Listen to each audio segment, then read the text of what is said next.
800 গ্রাম থেকে 2 কেজি পর্যন্ত এক একটি বেগুনের ওজন হয়। তবে মালদহে সর্বত্র পাবেন না এই বেগুন। পুকুরিয়া রাজাপুরে মূলত চাষ হয় বেগুন। এছাড়া ওই গ্রামের পার্শ্ববর্তী পুরাতন মালদহের মহিষপাথারি গাজল ব্লকের পান্ডুয়া এলাকায় কিছু পরিমাণ জমিতে চাষ হয়। এই বেগুনের নাম নবাবগঞ্জের বেগুন। এই প্রজাতির বেগুন আর অন্য কোথাও চাষ হয় না। এই এলাকার কৃষকেরাই চাষ করেন।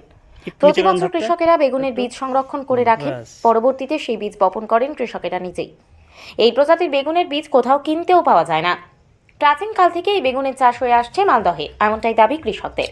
একসময় মহানন্দা নদীর তীরে নবাবগঞ্জে বিশাল হাট বসত। কৃষকেরা ওই হাটে এই বিশাল বেগুন বিক্রি করতেন।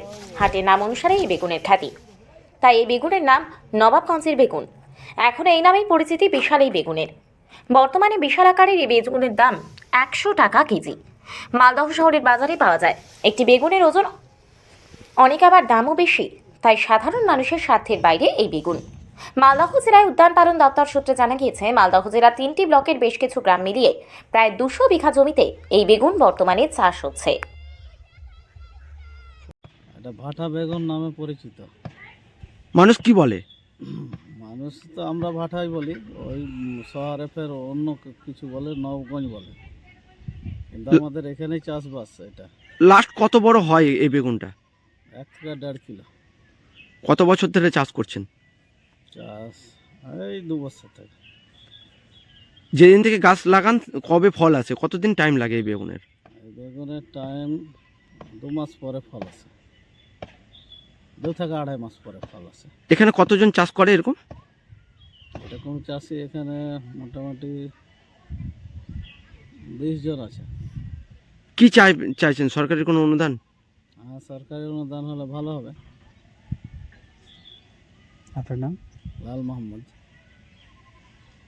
মালদহের নবাবগঞ্জের বেগুন, আর এরা খুব বিখ্যাত এবং মালদা ছাড়া আর কোথাও হয় না। কি তথ্য আছে এই বিষয়ে আপনাদের কাছে?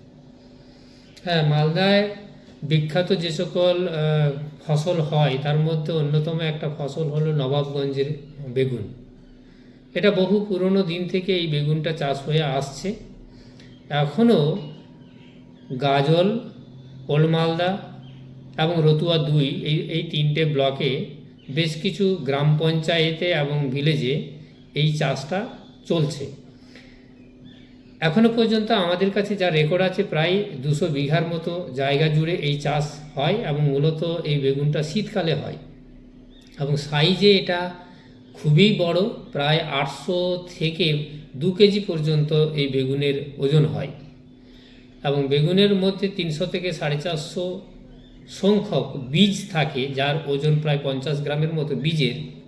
এবং কৃষকরা সাধারণত এই বেগুনটা নিজেরাই বিচন সংরক্ষণ করে পরবর্তী বছরের জন্য রেখে দেয় এবং বছরের পর বছর এই বেগুন চাষ করে আসছে। এই বেগুন কি আর অন্য কোথাও পাওয়া যায়, বা নবাবগঞ্জের বেগুনই নাম কেন, অন্য কি কোনো নাম নেই এর?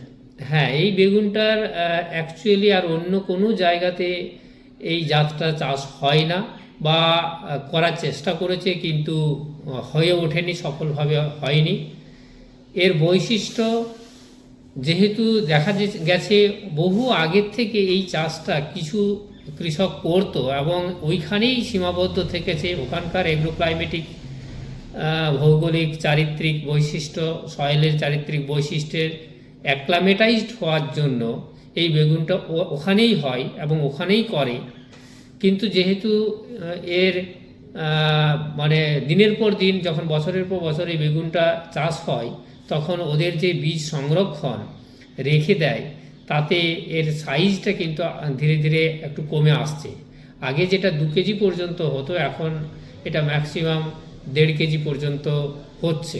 কোনো কোনো ক্ষেত্রে সেটা 1 কেজি 200 গ্রামের মতো দাঁড়াচ্ছে।